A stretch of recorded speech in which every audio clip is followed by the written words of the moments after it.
Good evening, everyone. I'm Dr. Ron Jackson. I'll be your moderator for session 3 of the Strategic Leadership in Times of Crisis Leadership Forum.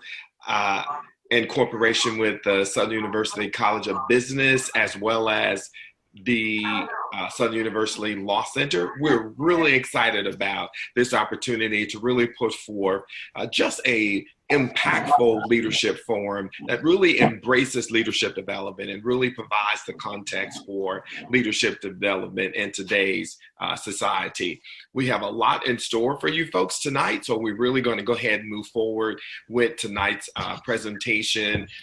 If you've noticed, whenever you logged on tonight to the Southern University Law Center platform, we have a couple of handouts that we have made available for you, and those handouts are around emotional intelligence. We actually have a emotional intelligence assessment tool. It's called EQ at Work. Was a part of my coaching certification process. So it's just a quick scoring guide that you can look at and you can really measure and assess your emotional intelligence. So really check off that you can do that while we're doing some audience digestion. We're going to talk about a little bit more about that in a minute. And then also by executive coach Lolly Daskell, she has what she calls How to Boost Your Leadership Emotional Intelligence. This really provides the framework of how we're going to really look at emotional intelligence, looking at it step-by-step guide that really guides us and helps us to see how well we are with our emotional intelligence and where those competencies lies and how we can improve. All right.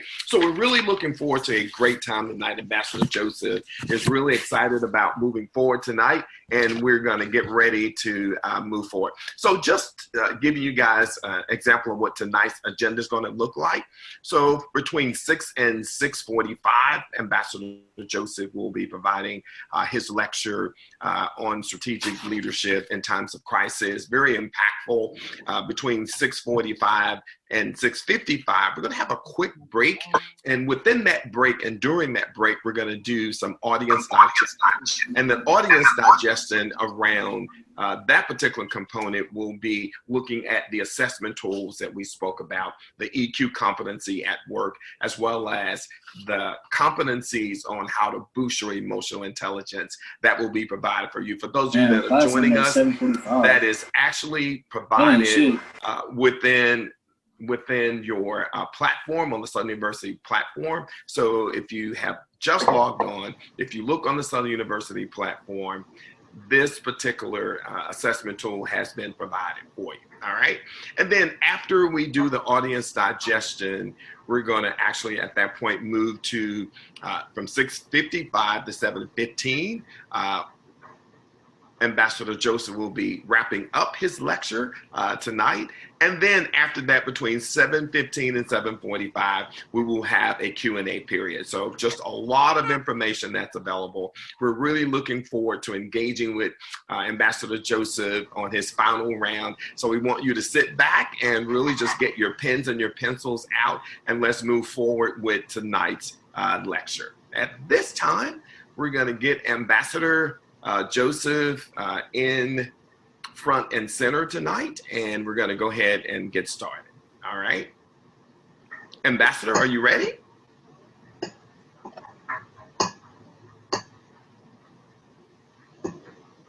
Let's see where Ambassador is in the queue.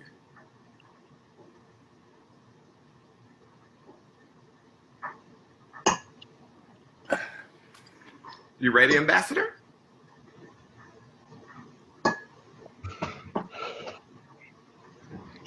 Let's unmute him, folks. Let me get him unmuted, and then we'll be ready for tonight's presentation. Okay, Ambassador Joseph, we are ready for you to go ahead with your presentation for tonight. Good evening. We'll start with your first slide. Okay, go ahead, Ambassador. I'm delighted to be with you. Every time I turn on the television or read the newspaper, I'm reading about leadership, and I'm reading about the crisis. So obviously you picked the right topic to be talking about at the right time. What I will do tonight is I will try to adhere to the agenda you have shared in terms of time. It may not be exactly that way, but it should end at about the time it's supposed to end. I will begin by reviewing a few of the things I think were critical important to remember, not only as you think about leadership theoretically, but as you decide on who you're going to vote for. As a matter of fact, the qualities I talk about are qualities we should be looking for in leaders. You'll remember that in describing the crisis, I said what was unique about these times is that the crisis, the anxiety we feel is the result of so many events.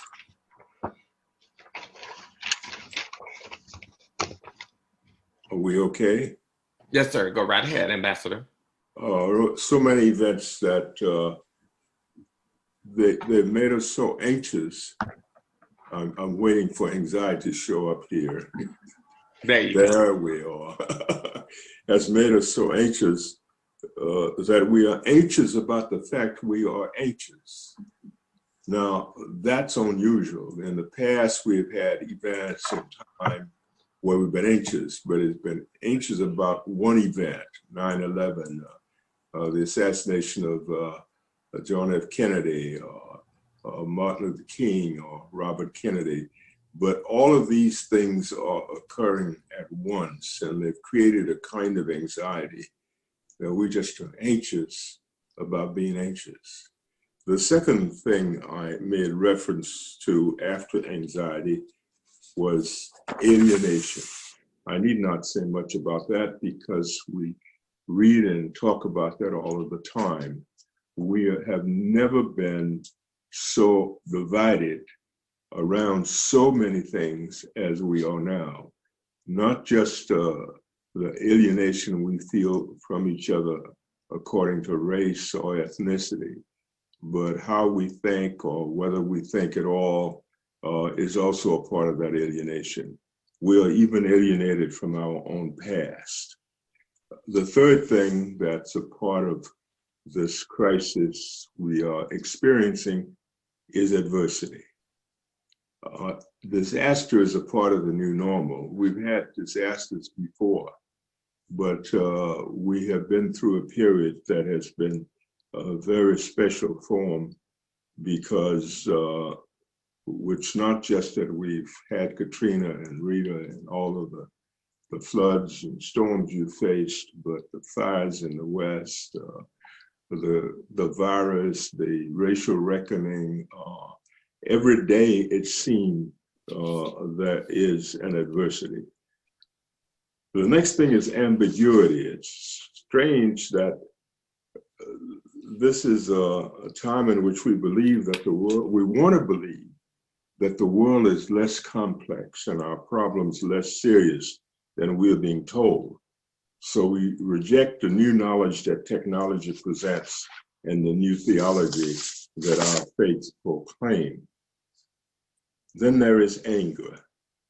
It's not just that we scream at our television or our kids or our members of the family. There is an empathy deficit in which we are mean to those we love. This is just a strange moment in our existence. So then the question is, given this, what kind of leadership do we need to help us cope with the times, to help us resolve the problems that we experience? We start with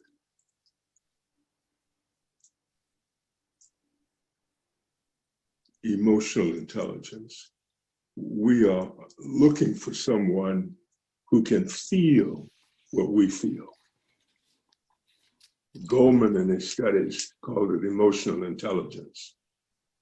We're looking for someone who's self-aware, who know who they are and what drives their life.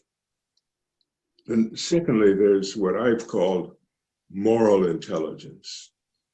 And that's the capacity to understand the difference between private virtue and public values. Now, you may not be accustomed to that kind of distinction, but Reinhold Niebuhr, when he wrote his book some years ago, made that distinction when he talked about the difficulty we have when we try to apply the moral sentiments of individuals to the moral impurities of groups.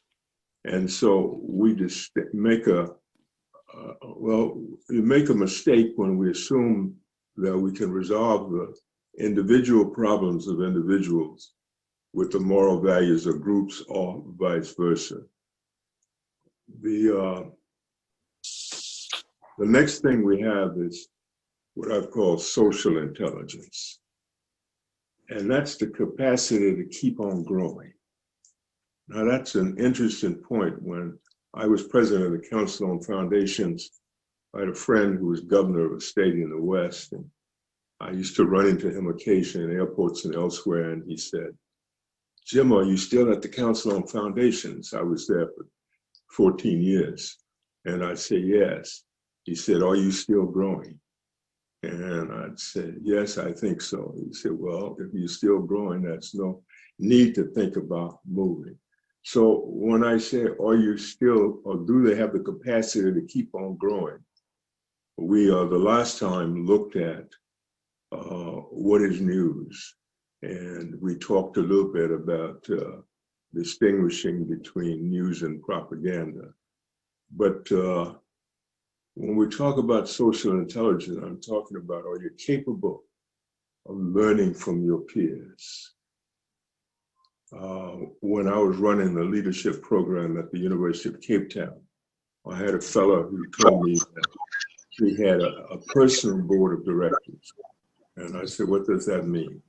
He says, "Well, ever since I was in high school, when I saw somebody I admire, heard about somebody I admire, I contacted them and asked them if they'd be a personal advisor for me, that I could call them when I had an issue I wanted to discuss." And he called it his personal board of directors.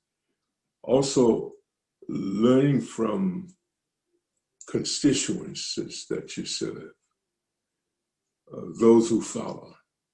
I found a long time ago that there is a lot I can learn about leadership by learning from those I lead. Then there's learning from those leaders you most admire and respect. And we highlighted the names of a few the last time we met. Only thing I would say about that is I'd be very careful of those leaders who say, "I alone can solve your problems." And there are too many people who actually feel that way. And then in addition, we're looking at learning from history and leadership scholars. Now, I've taken you through those. And as we think about next, finally, spiritual intelligence. And as an ordained minister, I could talk about that a lot, but I mean something very different from a religious commitment. I mean something very different from just finding meaning in mystery. I'm talking about the capacity to transcend a reality we think we see, and to imagine alternative possibilities. That's spiritual intelligence. Spiritual intelligence provides the capacity to reconcile, to bring people together. The South African model of reconciliation is certainly not a blueprint for the varied forms of alienation we experience, but it should at least remind us of the potential of the human spirit, that no alienation is absolute. As Nelson Mandela has reminded us, if we do not solve conflicts through our brains, we will ultimately try to resolve them through our blood. And interestingly, he said that before Joseph Nye wrote his book on soft power. And then there's the spiritual intelligence provide the capacity for renewal.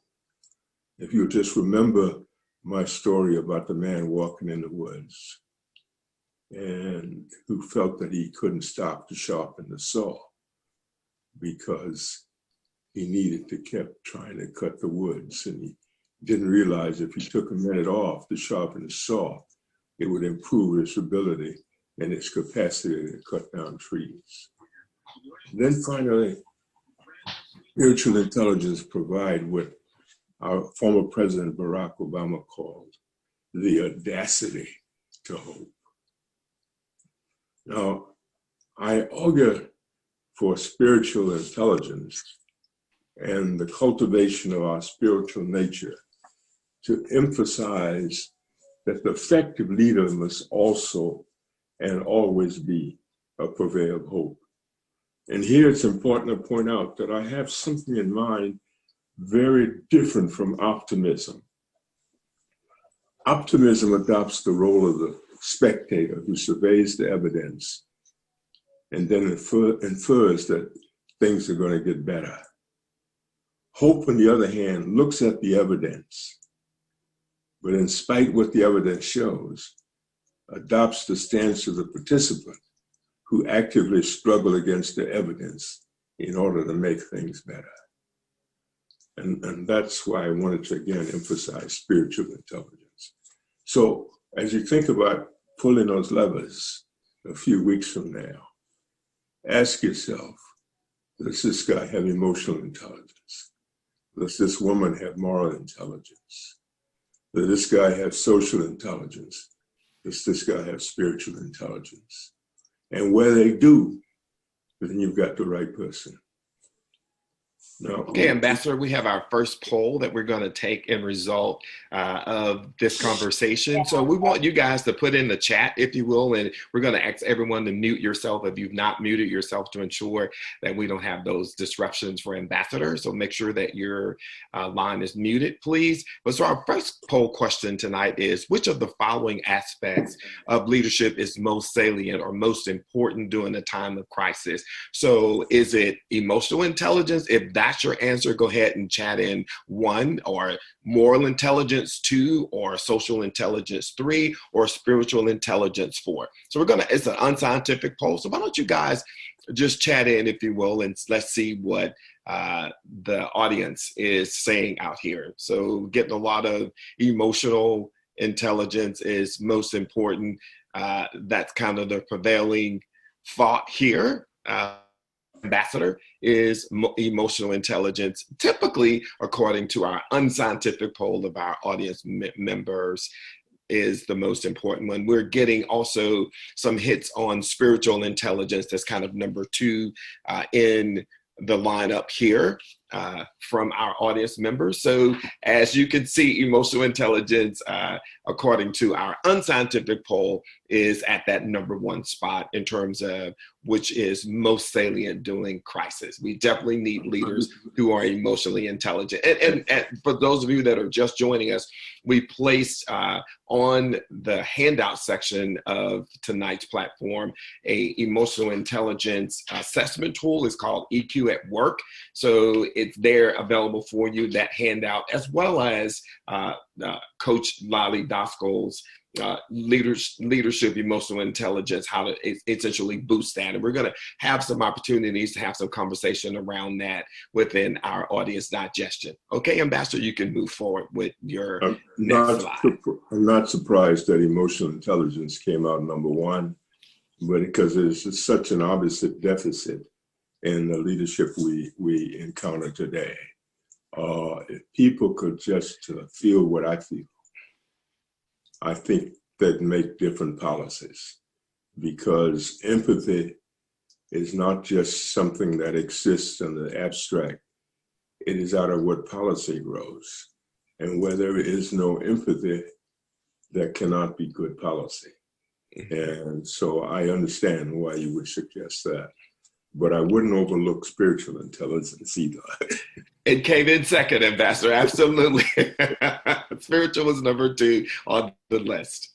Okay. You can proceed forward. Because it's been my experience that you can spend as much time as you want criticizing what's wrong, and there is so much to criticize. But if you can't give people something about which to hope, then they will not be as energetic about fighting for social change. Yes, You have to have hope, because I've said optimism, I look at things and boy, they are so bad, and there's very little that suggests they're going to get better. But I have this hope which says things can get better. And I've had experiences in my life and my people that says there's reason to have hope. I'll give you an example, for instance, and there are probably those of you in the audience have had that example. I grew up in Opelousas at a time when it was the state headquarters of the Ku Klux Klan. And obviously I couldn't vote. I went to segregated schools. I had all of the experiences that some of you have had. But I left home, and next thing I got a letter from my brother saying he was running for mayor. Next thing I knew, he won, and he became the mayor while that town was still a majority white. I mean, so I have seen reasons for hope, though I now see so many reasons for pessimism. But I'm able to transcend because of this form of intelligence. I want now to shift to the question, why ethics matter.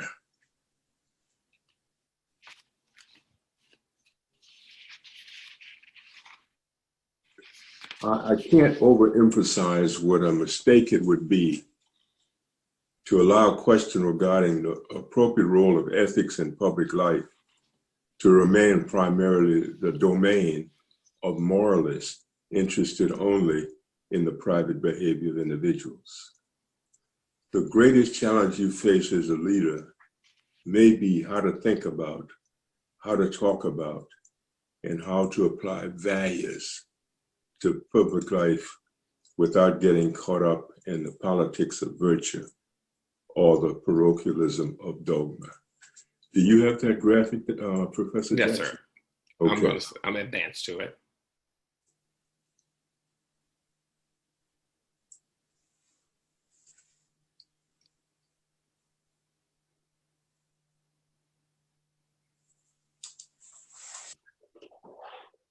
There we go. My first answer is that ethics matter because it has no boundaries and it is universal. And it matters because so many younger people, as a matter of personal conviction, are striving to live morally and now insisting that their institutions do the same. They represent the concern of a much larger group of people who want to know whether or not our institutions have a moral center. A second reason why ethics matter is pragmatic. More and more leaders are finding that it is in their self-interest to be ethical. It may not demonstrate that now when we look at our presidential leadership, and I've tried my best not to be partisan here, but more and more leaders are finding that it is in their self-interest to be ethical. Professor Lane Payne, who was a professor at Harvard, did some research on the question reported in her book, Value Shift, that at least half of the organizational leaders she studies characterize ethics as a risk management issue. They tended to see values primarily as a tool for preventing misconduct with its legal, financial, and reputational risk.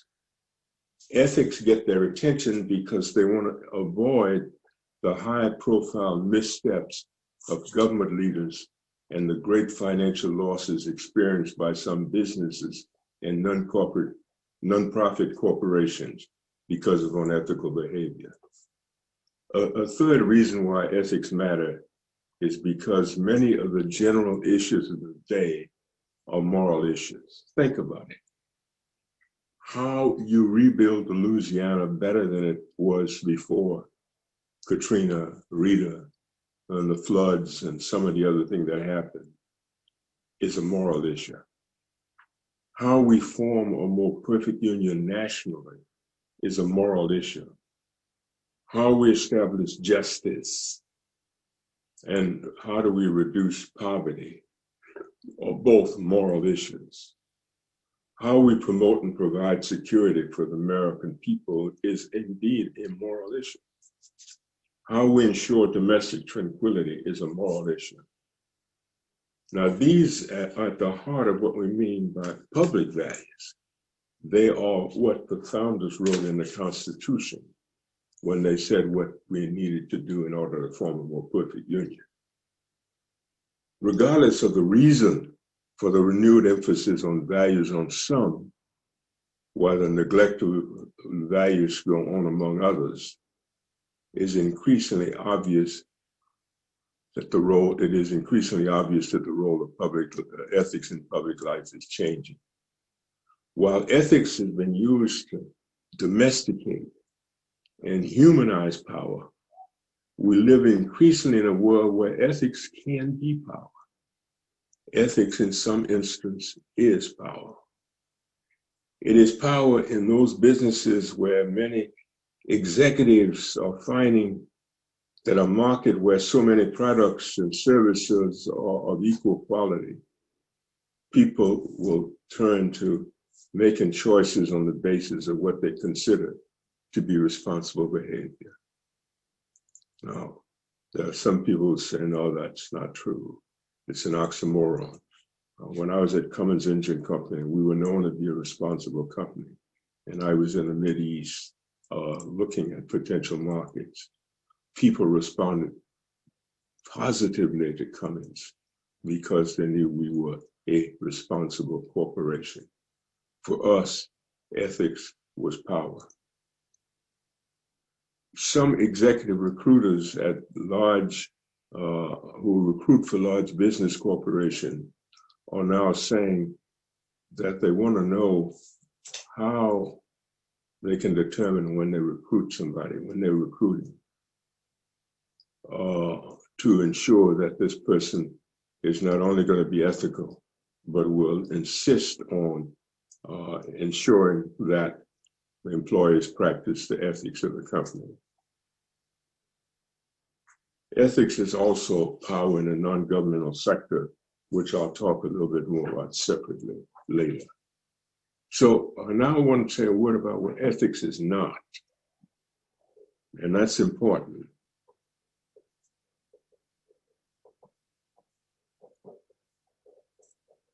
Of course, ethics is not simply following the law.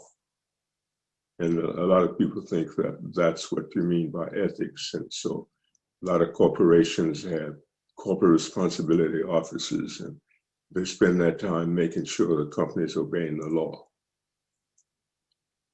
This is just the minimum of the behaviors that we should expect. We begin with the question, what does the law require? But even the law can become corrupt, and one must decide whether to obey. Laws are sometimes designed to serve the interests of those with the most power rather than serve the greatest public good. Law is sometimes designed to serve those with the most power rather than the greatest public good. Ethics is not religion. Most religions do advocate high ethical standards, but sometimes members of a particular religious tradition confuse the cultural practices of a particular time in history with the moral imperatives that should apply to all times. Moreover, some people are not religious, and ethics should apply to anyone. Third, ethics is not simply following socially accepted norms. What is socially acceptable may be unethical. This was certainly true of slavery in the United States and apartheid in South Africa. Ethics is not simply judgmental pronouncement. Too many people who speak about good values do so in order to argue that someone else has bad values. We must learn to use the concept to heal rather than hurt, to unite rather than divide, and to uplift rather than tear down. Having looked at what ethics is not, how are we to define the term for our purposes? The most useful definition among many is to think of ethics as standards of behavior that enable us to think through and decide what we ought to do in the many circumstances in which we find ourselves, whether as friends, as citizens, as professionals, as leaders, and the like. The emphasis is on what ought to be done.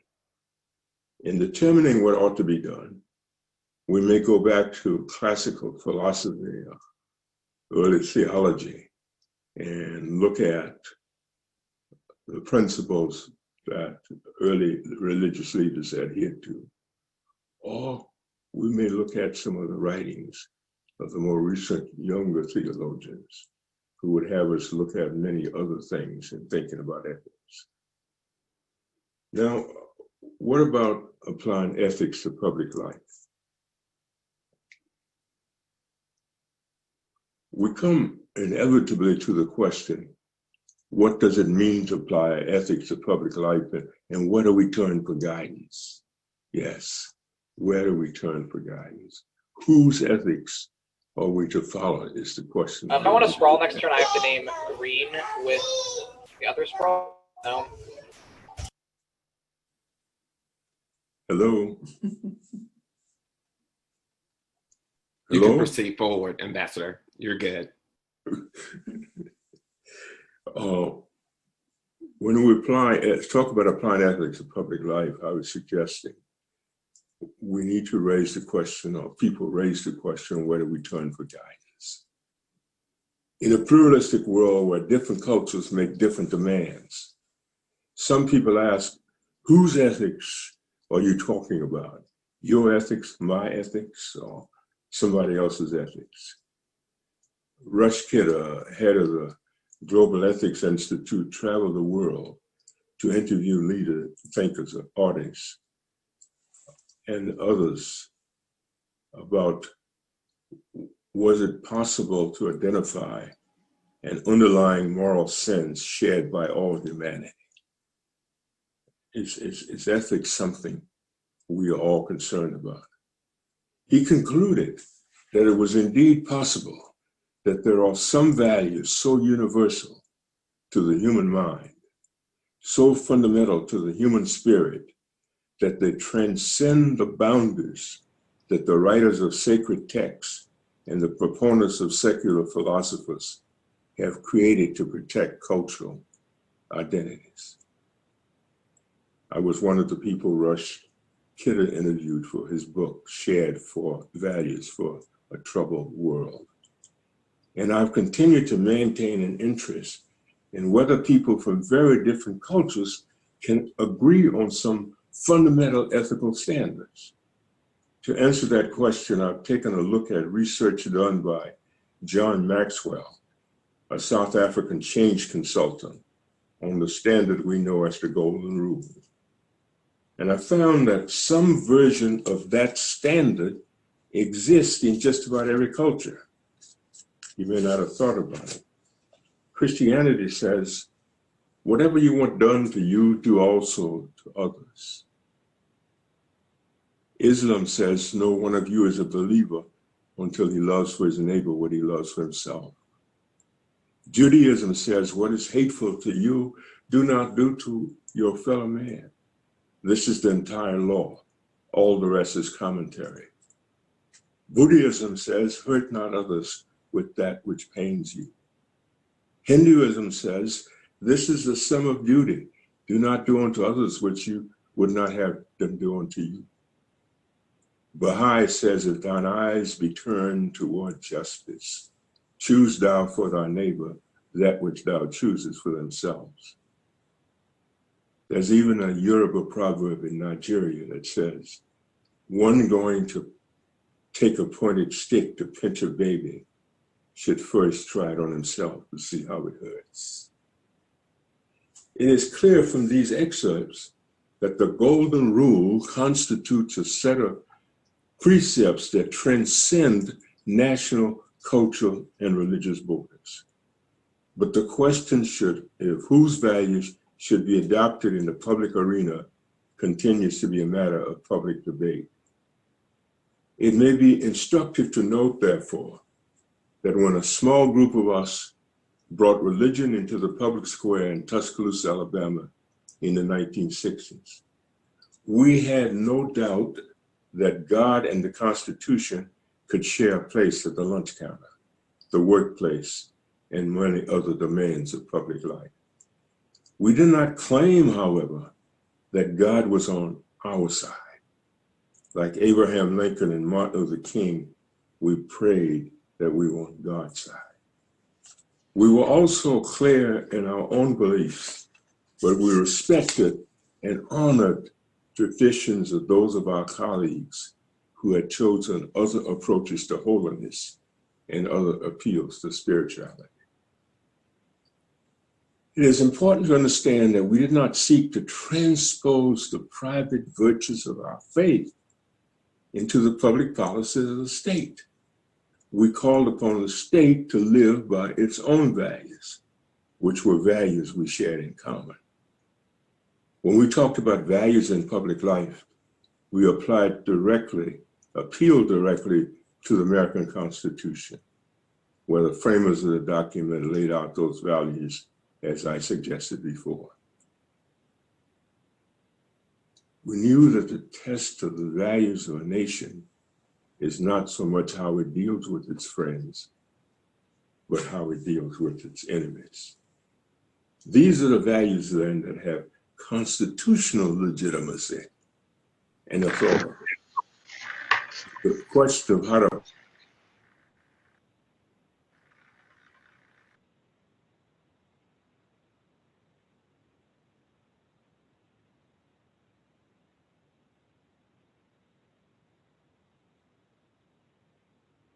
I looked first at how to move from principles to practice.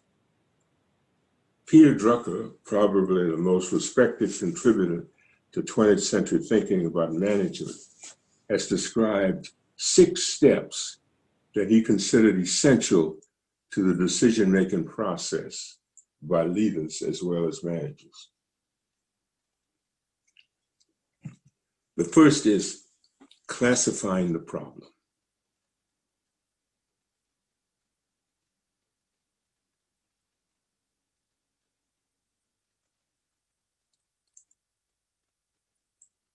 The effective decision maker must ask, is this a generic issue that can be dealt with through some existing rule or principle? Or is this something really exceptional and unique for which a rule has yet to be developed? The second is defining the problem. What are we dealing with? There's only one safeguard against becoming a prisoner of an incomplete definition. Check it again and again against all the observable facts and throw out a definition the moment it fails to encompass any of them. Third, specifying the answer to the problem.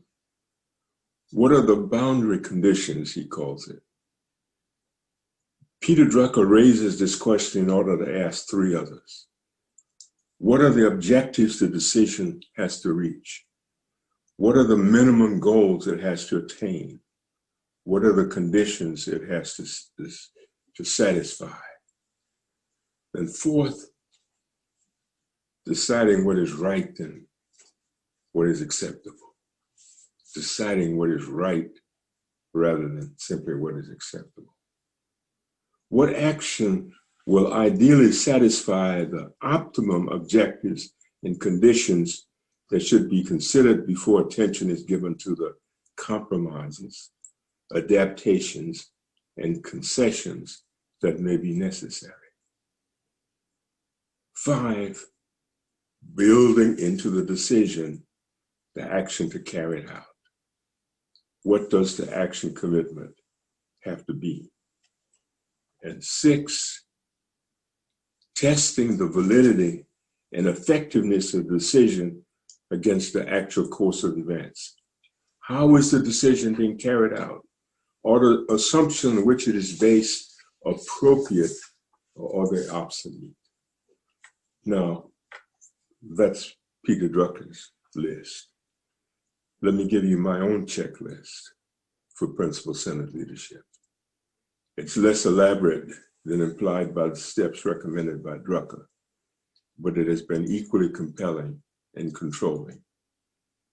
I've usually asked 5 questions, and I'm talking about major decisions. 1, will someone get hurt? Or which decision will cause the least harm? 2, what does the law require, but is the law consistent with the national values commonly accepted by nation states? I remember the first time when I went to South Africa for Cummins Engine Company to determine whether there was a place we could operate. They had lots of laws, but they were not the laws commonly accepted by nation states. So I couldn't just stay with the law. 3rd, what public interest will be served? And listen to this. Have I made an appropriate distinction between public good and private want? It's so easy to confuse what I want as public good. 4th, do I have all the facts? And have I made a good effort to determine whether anything has been suppressed? And 5, is the decision I'm about to make consistent with my perception of who I am and what I stand for? That's my simple list. These questions have come together to shape my instincts, intuition, and identity in such a way that I do not always need to engage in a detailed analysis to ensure that they inform my decision. They provide a moral compass that is best described as an ethic of intuition. Yes, an ethic of intuition. By that I mean the marriage of context, self-expression, and spontaneity with grand principles and analysis. It is important to emphasize, however, that the ethical instinct is not just a single compelling meistic impulse or substitute for common sense, logic, or consideration of a basic ethical principle. The intuition arises after serious attention to relevant facts, not in place of them. I emphasize what I'm calling the ethics of intuition, because while the existence of checklists, whether my own or Drucker's, make for a good process, it assumes a separation between deciding and acting. And that is rarely the case in a large organization and bureaucracy, where you're deciding and acting all day long. There are the anticipated decisions that allow time for you or your staff to prepare a decision document, and I'm very familiar with those, that carefully considers each option and its potential consequence. But also there are those decisions that come at you without time for detailed analysis by you or your staff. So why is often more important to have leaders with good judgment and wisdom rather than simply experience? Generally, you want the benefit of someone else's experience so you can classify the problem, make certain you have all the facts, and learn from the past. But I found myself acting Secretary of the Interior the day that Mount Selena erupted. The hot lava was going in all directions, And I was being asked by my National Park Service staff, should we have people evacuate? Not just the staff nearby, but the citizens further down the road. If we have to evacuate, who should we evacuate first? Generally, no one came to me for a decision without a prior staff analysis and recommendation. But here I was on my own and had to lean on the marriage of what I have called intuition, ethics of intuition, the marriage of ethical principles and spontaneity. I want to stop for a minute and I think take about a 10-minute break. Then I want to talk about a very different kind of decision, the right versus right decision. It's easy to decide between right and wrong, but it's so difficult to decide between right and right. Thank you.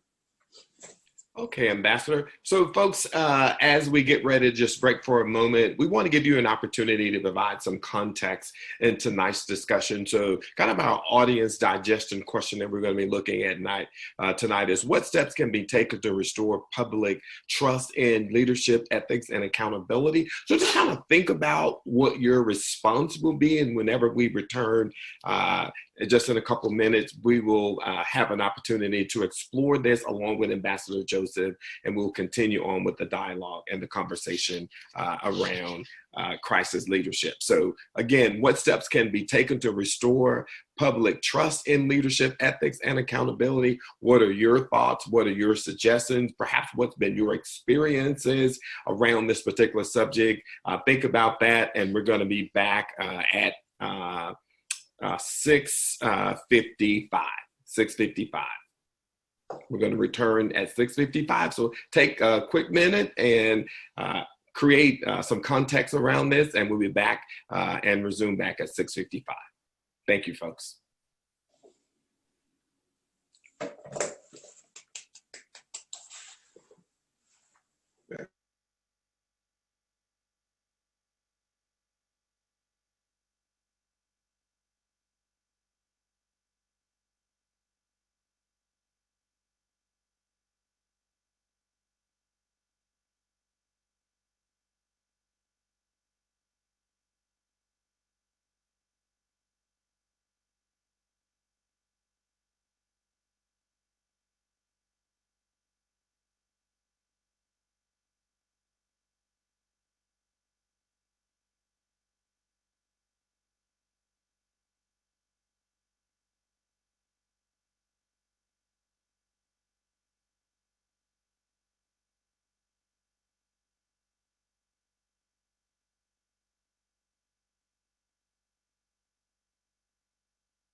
And if you want to place your responses in the chat, you can go ahead and start doing that while we're still digesting this particular subject. That's definitely appropriate. So if you want to just place your responses in the chat, or we'll give you an opportunity to unmute yourselves in the next 3 or 4 minutes. Thank you.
Okay, everyone, we're getting ready to return back to the platform in about a minute or so. Folks are still placing comments in the chat, and we'll have an opportunity to view those comments and read them openly for the audience just in a minute or so.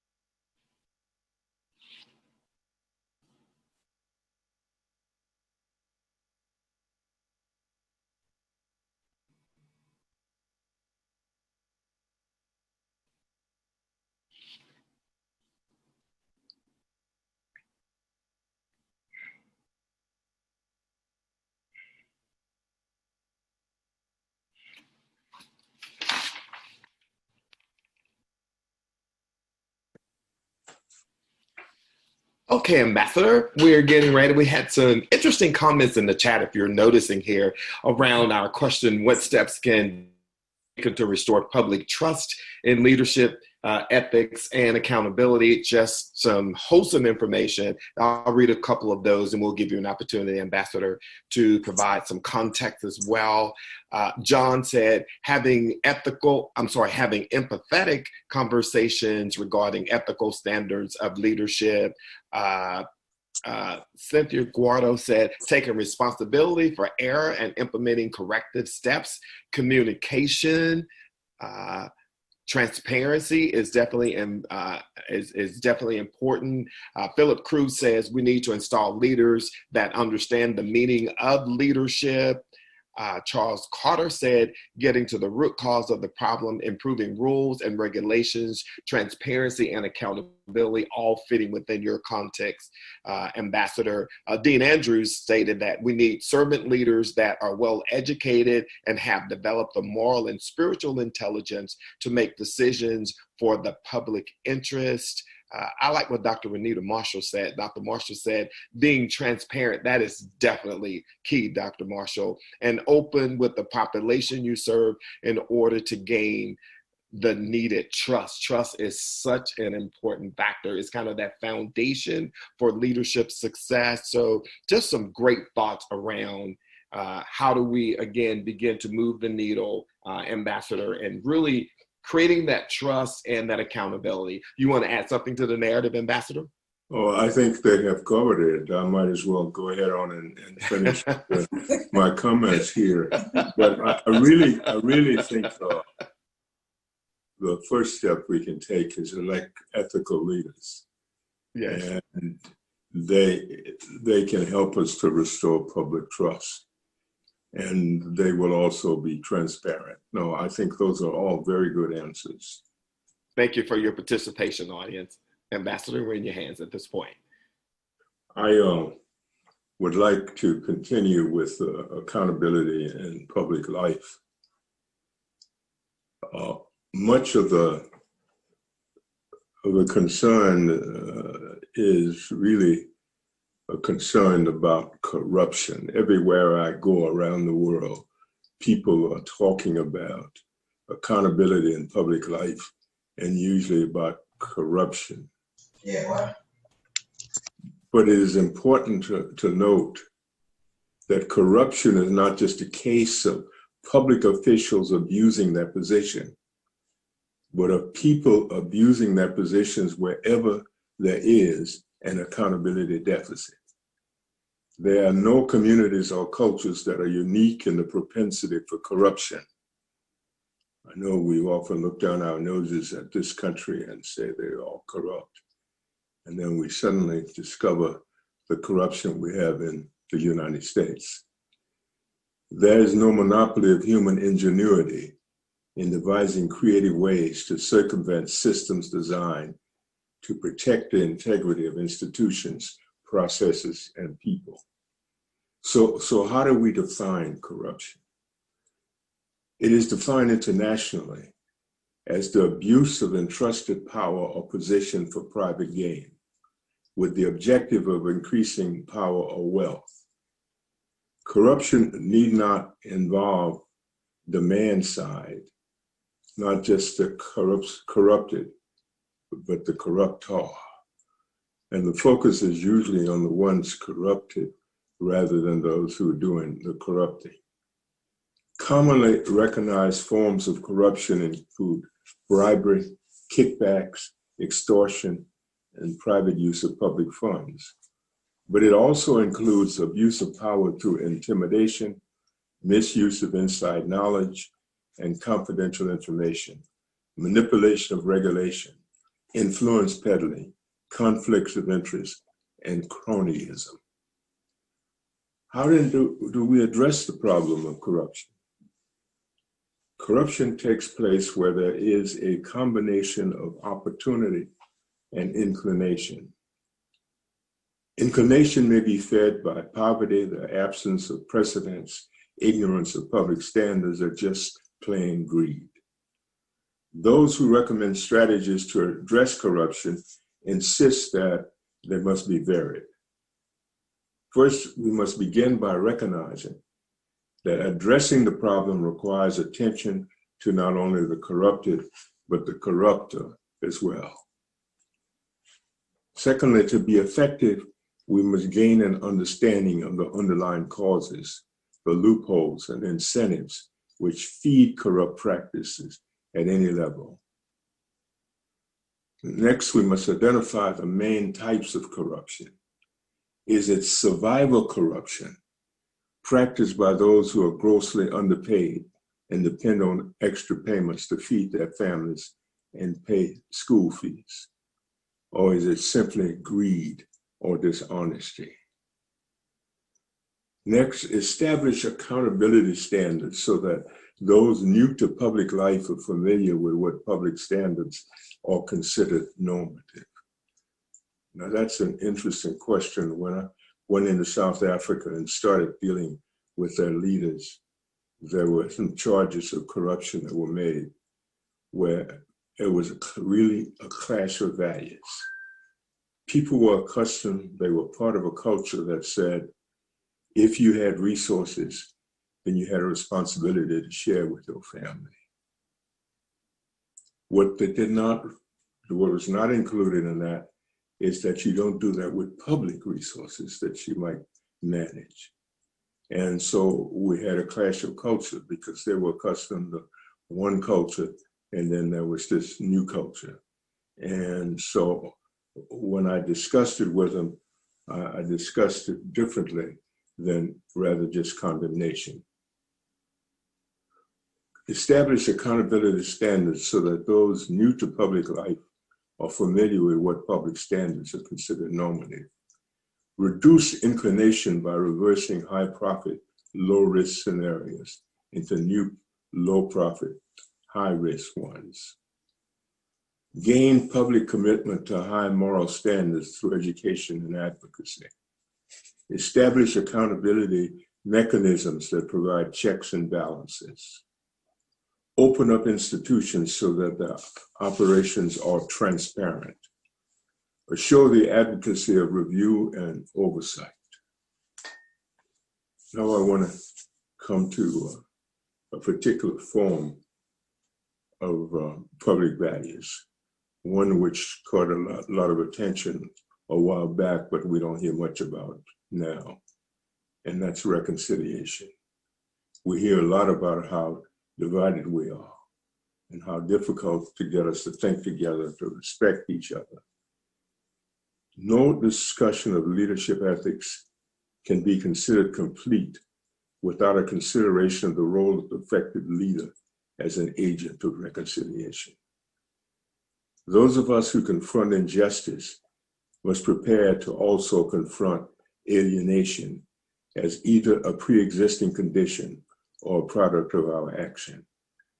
Conflicts are inevitable and social relations are threatened and broken.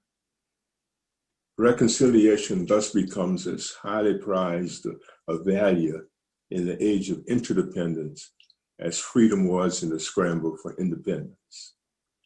As we've seen in our conversations about race and reconciliation, the leading proponents and exemplars of reconciliation as a public value in our time are the South Africans. But as we look forward to continuing effectiveness in the future, we must consider that many of the conflicts will go beyond race to include a wide variety of additional forms of alienation. Conflicts in the international arena will be increasingly among non-state actors as nation states lose their monopoly of the potential for superviolence. It is already true that sub-state, non-state, or even individual actors can destabilize targeted states and societies and spill over national boundaries. One group's terrorists become another group's freedom fighters. Conflicts will also become economic as the influence of states as economic entities decline. Of the largest economic engines in the world, 42 are now companies, not countries. Moreover, the cumulative wealth of the 25 richest individuals in the world is equivalent to the combined annual income of 2.7 billion people at the bottom of the global income ladder.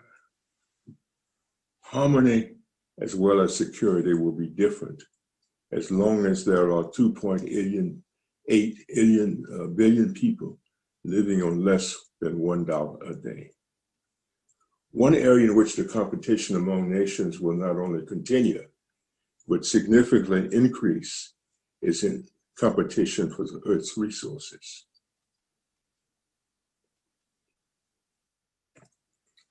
While the present competition is for oil, The competition for water will create new tensions that present treaties and legal instruments, present treaties and legal instruments will be hard pressed to contain and insufficient to reconcile.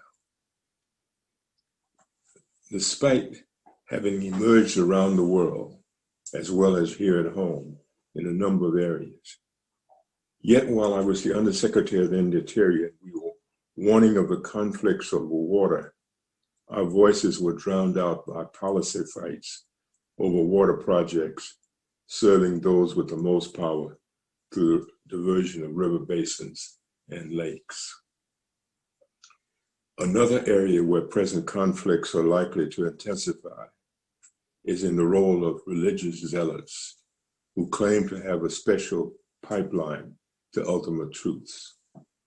While I do not subscribe to the predictions of the doomsayers who see a clash of civilizations ahead, it requires not too great a leap to say that religion is becoming as much a divisive force as race has been. But instead of forecasting a clash between Christianity and the 1.2 billion Muslims who now populate all regions of the world, the clash will increasingly be across religion. Between believers who accept and adapt to change and traditionalists who share a common desire to return to some form of golden age that they see as ordained by some form of sacred scripture. Finally, it is important to say that value-driven leadership is not unbridled idealism or unrealistic optimism. It is often a synthesis of what is doable and what is desirable. In the civil rights movement, we spoke often of the need to avoid our movement becoming a clash between conscienceless power and powerless conscience. It was therefore a transforming, nonviolent movement where we appealed to people's better nature, but it was also transactional, where we built coalitions, negotiated deals, and even made compromises, but always within morally defensible parameters, I must add. There is much talk in leadership studies about transactional versus transforming leaders, but my experience has been that I have often needed a synthesis of both in order to be effective. Now, I would like at this point to, I don't know how much time we have left, to try and ask you a question. I'll put before you a case and ask for your advice in resolving it. When I was in government, one of my responsibilities for President Jimmy Carter was oversight of the American territories. One of those territories had been used for atomic bombing and testing in years, and the people had to be moved off that island, which was Bikini. After being away for some time, the elders wanted to go back and die in the land of their ancestors. But I had EPA check the level of danger that they would be to their going back. And they found out that the soil was still radioactive. The coconuts were still radioactive. But the people had a petition in which everyone signed requesting that they be allowed to go back to die in the land of their ancestors. Now, my position on that kind of policy was to have the people vote, and then I approved of where the majority voted for. So here I was faced with my policy of always approving what the people voted for, and they voted unanimously to go back to the island, or turning it down, intervening in what are democratic principles, and saying, I'm sorry, you can't go back. Now, I'd just like to know from a couple of people, what decision would you have made? Okay, if you would want to respond and like to respond, if you would unmute yourself and you can respond to the ambassador's case study there. If you have any questions, feel free to unmute yourself and you can ask any clarity questions that perhaps you may have as well. Were the people informed of the high levels of radioactivity prior to their decision? Yes, we had sent out all sorts of people to tell them. We even had it written up in sort of like comic book characters with little booklets about the radioactivity and how dangerous it was. And they re-voted as a result of our educational initiatives, and they still voted unanimously to go back to Bikini. The power of wanting to die in the land of their ancestors was a stronger pull than what their minds would tell them about it. So yes, they have been informed. So I think your decision of not letting them go was the correct one.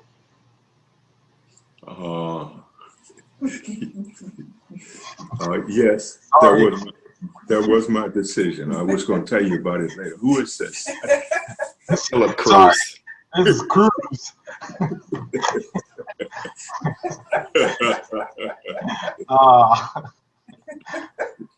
Thank you for blowing it. Sorry. Yes, I decided when I decided that I would go out personally all the way to Bikini and meet with all of the people. And that meant the younger people, older people. We met in a huge tent they created for me to talk to them. I did for an afternoon I spent with them. After they finished telling me what they really thought of the United States for allowing them to be in these conditions, then we began to communicate. But I went back and they voted again to go back to the island. Now, I decided that I would go out and I would take a look and stay there and spend a few days and see whether we could improve the conditions. They had no school. They studied under trees. The healthcare was pathetic. It was unbelievable how we treated these people for whom we had responsibility but took no responsibility. And so after doing that, I came back and I got Congress to vote to provide funds to do some improvements. I also gave them the option of relocating them to a beautiful island in Hawaii. I had negotiated with the Hawaiians to allow them to come in. No, they didn't want to do that. I must say that when you go through all sorts of pains to make sure you're making the right decision, all sorts of things can happen. Because as somebody else who may have read my book know that I was involved in a plane crash and that I was rescued 4 hours later on a life raft because I was out there because I wanted to meet personally with the people. But one of the things I noticed when I was out there is that the young kids, there were just young kids everywhere, and they had not participated in the voting. Their elders had participated. They were not thinking about dying in the land of their elders. They were thinking about living. And I decided that somebody had to consider all of the facts. And so I vetoed it. And they cleaned it up. But I read recently that they are still finding some radioactive materials there. Also, Ambassador, I want to just acknowledge a comment from Miss Agnes Andrews, and she said, let the elders go back, but not the young. Thank you, Miss Andrews, for your contributions. Dean Andrews, you had a comment as well? Let me tell you, some of the single elder that did steal away and go back. So you're not being just facetious. That did happen. Some of them went back. Great. Were they able to be buried in their homeland after they transcended? I don't know who was in charge. I had gone from the administration by then, and I don't know what happened in that regard.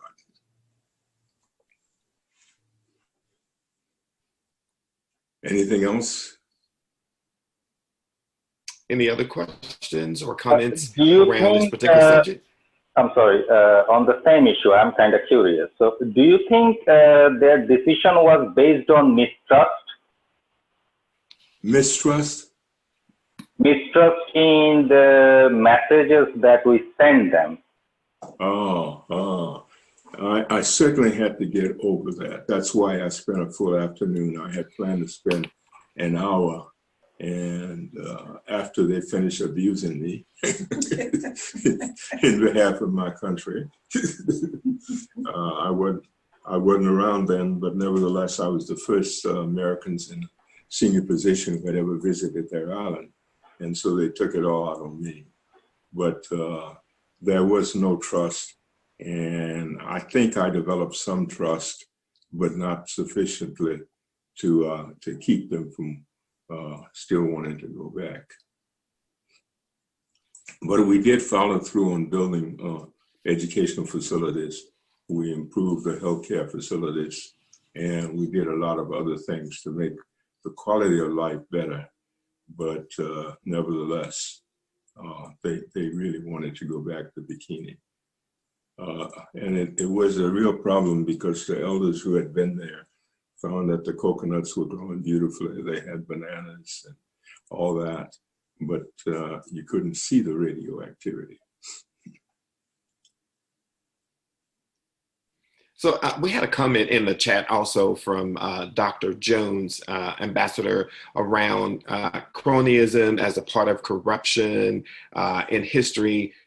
Certainly there have been laws enacted to protect us against this type of activity in terms of hiring family members or friends. How can trust be built when leaders that are seated select individuals around the table? How do we create that integrity around the selection process to ensure that people get around the table who should be around the table? Oh, well, that's a good place on which for us to be coming to an end by voting, by selecting people who will bring people around the table. If we don't get the folks who we want around the table by voting, I can't think of any other way to do it, because it will be that the people with the most power will create our laws and our rules and decide who's around the table. And it will be folks like themselves. And so it's a difficult thing, and the only way we can deal with it is by changing the vote. I think we appear as a nation to be ready to do that. I'm not sure. Okay. Any other questions at this point for the ambassador? Ambassador, you can go ahead and proceed forward with your closing at this time. I have one more question. Okay, go ahead, please. Go right ahead.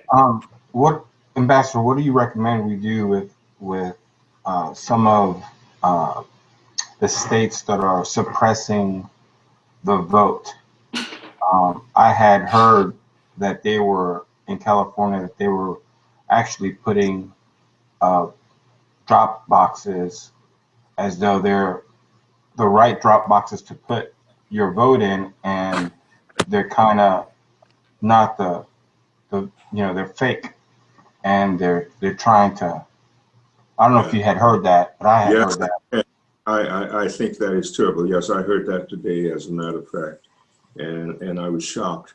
The only thing we can do is hope that the people in those states are going to be diligent about this and arrest those folks and send them to jail. Sometimes that's the only way you can deal with this, is by making sure you set good example. But that's just a few of the things that are happening, and there will be many more as people are desperately trying to hang on to power. Okay, thank you. Hello, Yes, go Ambassador. right. Go Yes, ahead. yes. Yes, I would like to speak to the powerful statement you made earlier by part of the misconception is that ethics is guided by and controlled by the law. Thus, I would ask for clarification or maybe to expound on the fact that, that it is important that we vote, especially in the lower level elections, not just the obvious presidential elections, but there have been hundreds, I'm not sure of the exact number, upper 200s or 300 lower circuit judges appointed within the country within the past 3.5 years. And these are lifetime appointments. So, what things can we do which does control the law, which does control enforcement of, and to what extent the law is enforced? So, my concerns are how do we uh, intercede and interject into the system where those areas are certainly being controlled by the obvious powers to be at this juncture. So, and those are lifetime appointments. So it really doesn't, it wouldn't matter who won actually the next election because of the lower level circuit controls, which control the freedoms of the people I feel that are oppressed at some point or another. Yeah, well, that's the difficult one. We have the laws, and those laws that you're referring to are not ones that we can easily change. They have to be changed by our elected representatives. And here again, we have to vote in representatives who will want to make these changes. Uh, it's we've gotten ourselves in a mess as a democracy, but I happen to believe we can get out of it. Voting is not the end all, but it's certainly the place to begin. Yes, yes, sir. Thank you. Thank you for your question. Anyone else would like to ask a question to the ambassador?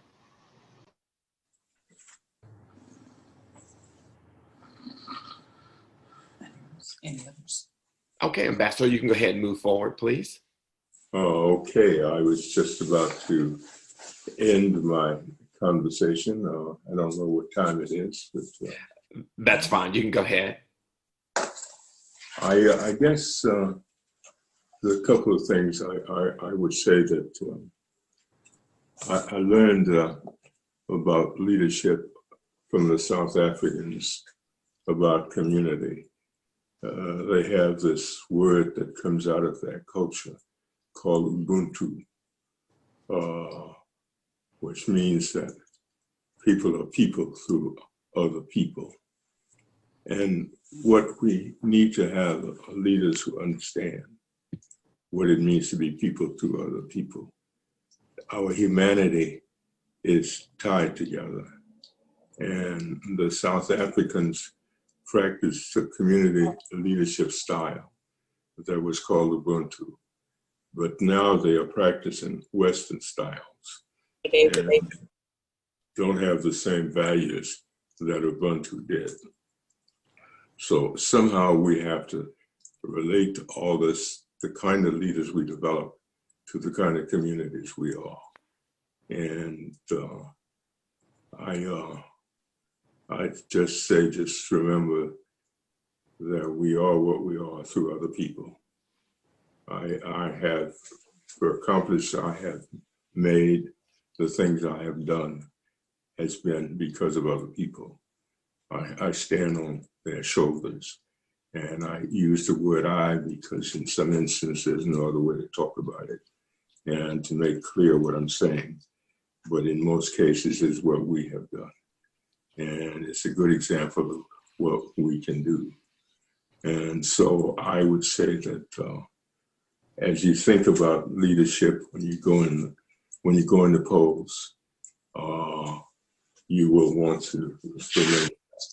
Now, I did want to say something about the sector I haven't talked about, and that's the nonprofit sector. I hope that for that, you will recognize that there is need for leadership, not just in government and business, but in the so-called voluntary sector or independent sector.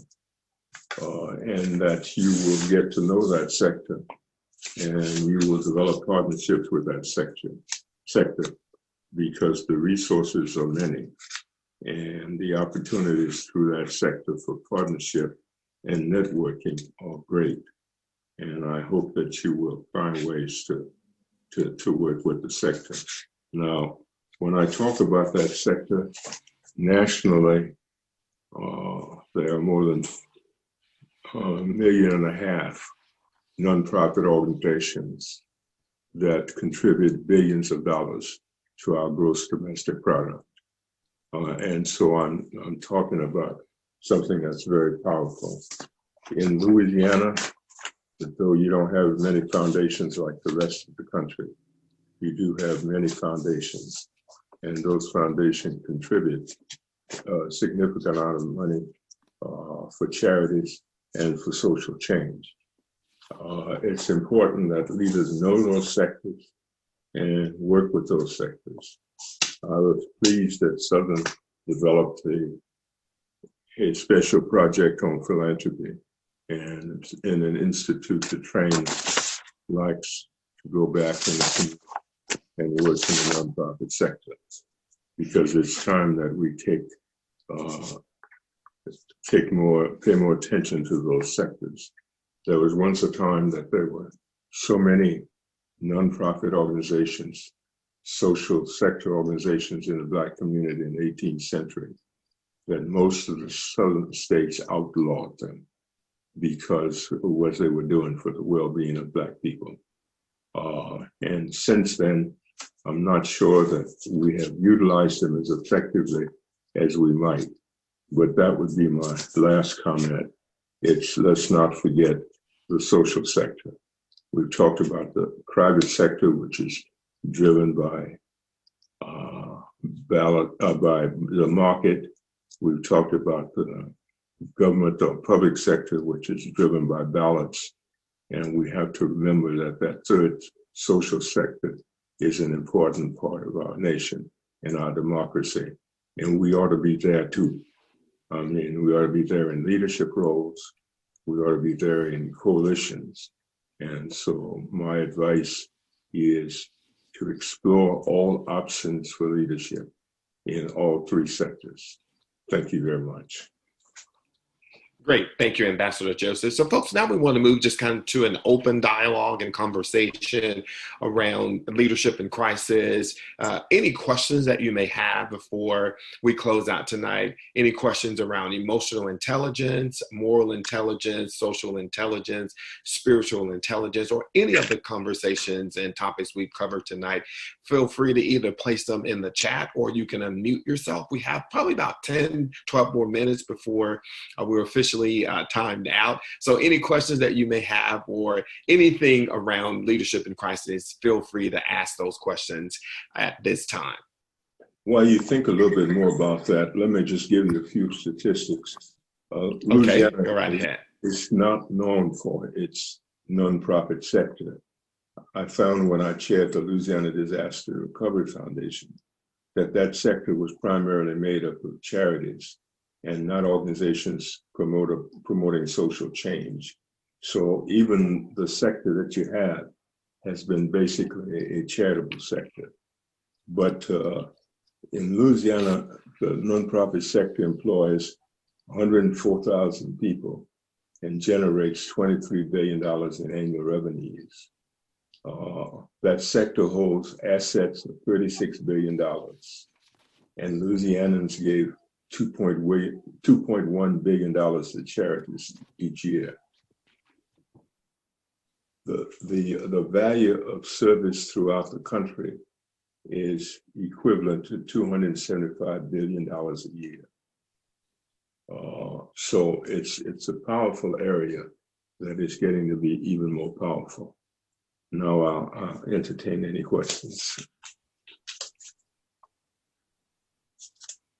We had one question, Ambassador, from Mr. John Miles. And John had a question around which leadership competency is most in need of the need of development within the Black Lives Matter movement. And you, based on your presentation, is it the management of attention, management of meaning, management of trust, management of self? So which leadership competency is most needed in the development in the Black Lives Matters movement, do you think? I tend to look at what we can learn from them, rather than what we have to teach them. But I think among all those competencies, all of them are important. They have a different style of leadership in the senses that there is no one high-profile leader. There was a long time in the Black community, we had 6 national leaders or so, and everything about leadership sort of centered around them. And now we have decentralized, and our leaders can be found in all sectors. They can be found not just in the church, but in the schoolyard and everywhere else. But what we have now, we have a group like Indivisible, which you've not heard about probably, that has worked very hard to put together a workbook on how you do social change and how do you work with your elected leaders and how do you get rid of elected leaders. And they were very successful in 2018 in helping people to organize and to get their stuff together. But you don't hear much about them. And so sometimes it's the quiet leaders rather than the high-profile leaders who get things done. What they can learn from us, the person who asked the question might have something in mind. I'd certainly be willing to hear what she has to say. Yes, sir. So Dean Andrews actually chatted in an impactful question around transparency and vulnerability. Brené Brown really talks about that. So the question Dean asked is, did Mandela have any leadership shortcomings? Great. Excellent question. Excellent question. I always tell people, they say, what do you really think of Mandela? I said he was greater than his public image. I am such an admirer that what I have to say is that you recognize that Mandela didn't have all of the management skills. He had great leadership skills. And leadership, as I said, yes, the last time, you have to be willing to risk chaos. In management, you need order. And Mandela had Thabo Mbeki and others around him who made up for some of those deficiencies he might have had in management. That was not particularly his thing. But he had emotional intelligence, the moral intelligence, and spiritual intelligence that made him very, very attractive. Great. Excellent. Excellent response. Excellent question, Dean. So Dr. Webster has a question, Ambassador. Please comment on the impact of data harvesting on the democratic process. Data harvesting? Let me just add another thing about the Mandela thing. Okay, go right ahead. I think about his deficiency. He had been known to lose his temper occasionally. And you did not want to be the one he lost his temper about. But other than that, I knew of no real deficiencies. I think of what we mean by the word Christian. And I say, if there ever was a person who had all of those qualities that I've known, it was Nelson Mandela. Even though Mandela was not that much of a church person, he certainly was what we call a Christian. Now, the question was about data harvesting. Yes, sir. On the democratic process. What's the impact of data harvesting on the democratic process? Well, I have to admit, I don't have the slightest idea. think the best thing leaders can do is admit there are places where they don't know anything. That's a sign of strength and not a sign of weakness. Absolutely. But Is the question about data analytics in terms of using data and looking out for impacts of what can be manipulated using data? That's correct, Dean, within the democratic process.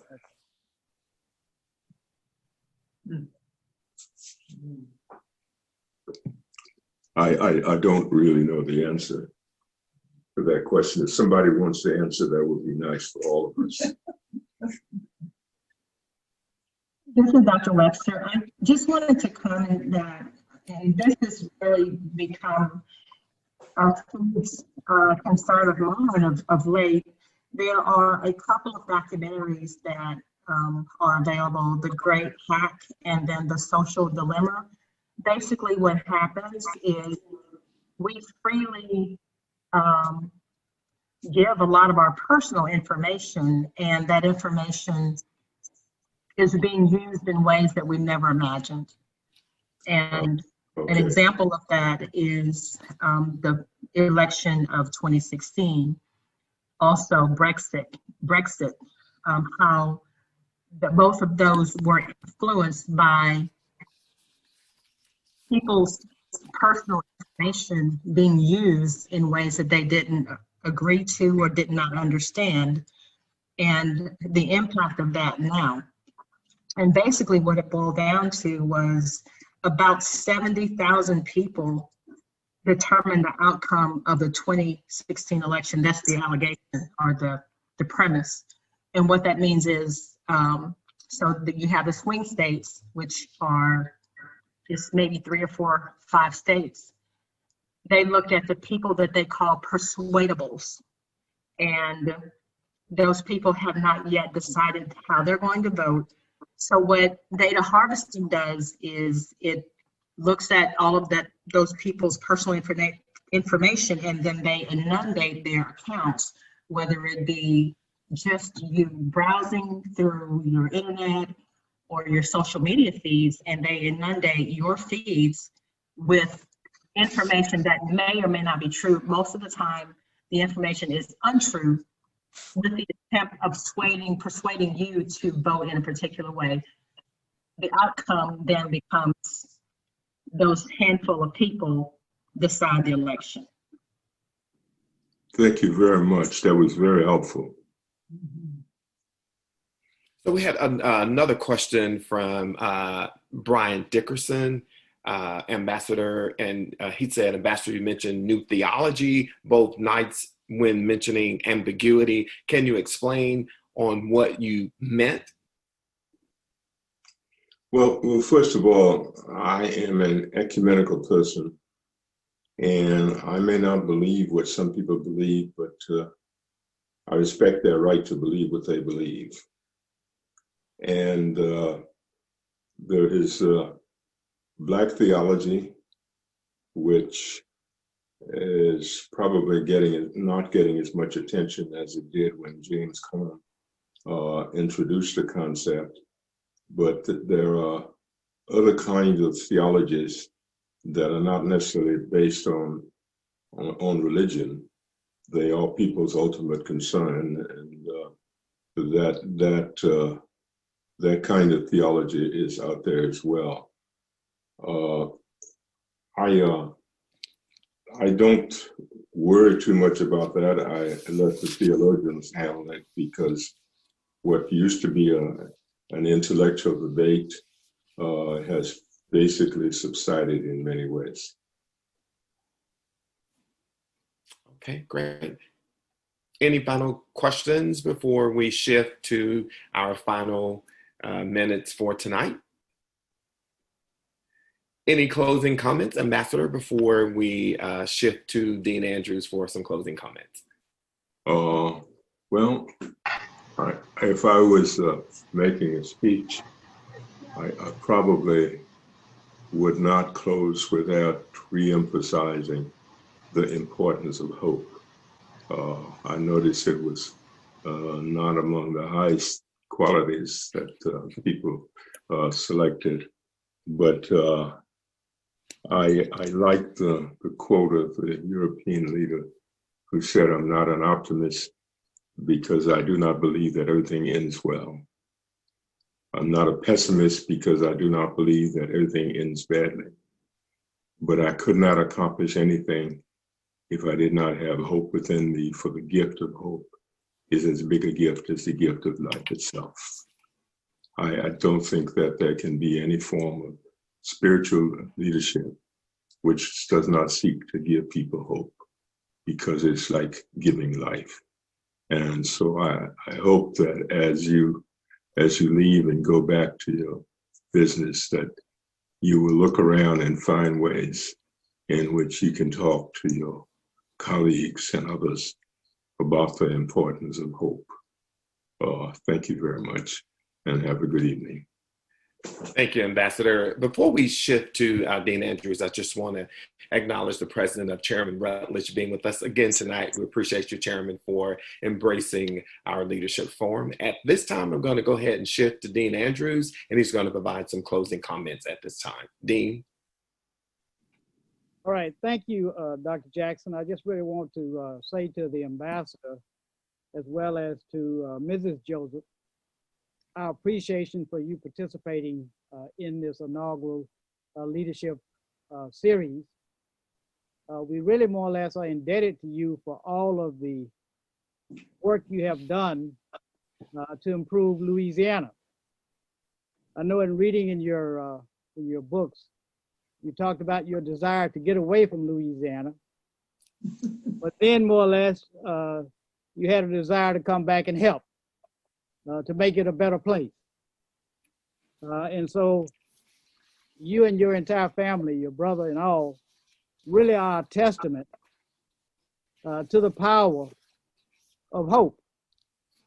Someone born in Plaisance, Louisiana, and has risen to the highest levels of power in the country, to walk next to Nelson Mandela and to work to uplift the population who were in abject poverty, and for Nelson Mandela to come out of prison and for you to work with him, if not for him, to achieve some level of justice for those who had been demoralized and had, to some extent, not given up hope, but had the right to give up hope.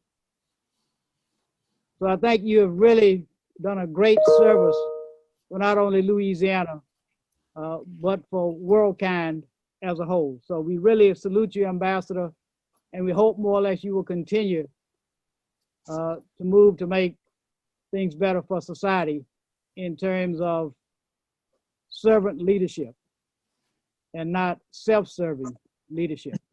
So thank you, and Mrs. Joseph, very much. Thank you very Thank you, much. Dean. Thanks, Dean Andrews, and to the entire Joseph family, because I call it Team Joseph. Everyone was involved in helping to make this presentation successful. So again, we want to thank everybody, all of our audience members, for participating, all of your thoughts, all of your comments that you placed in the chat. We've completed session 3. We'll be joining again or rejoining again on next week for session 4. We're looking forward to continuing the conversation around leadership in times of crisis. So have a great evening, everybody. We'll see you back next week on Monday at 6:00 p.m. Have a great week and take care of yourselves. Have a great night, everyone. Thank you, Ambassador. Good night. Good night, everyone. Good night. Good night. Good night. Good night. Good night. Good night, Have a great night, everyone. folks. Thank you. Good night. Good night. Thank you. Night, everyone. Have a great night, folks. No.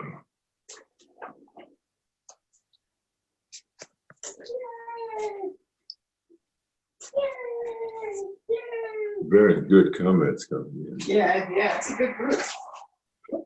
Yeah. A good group.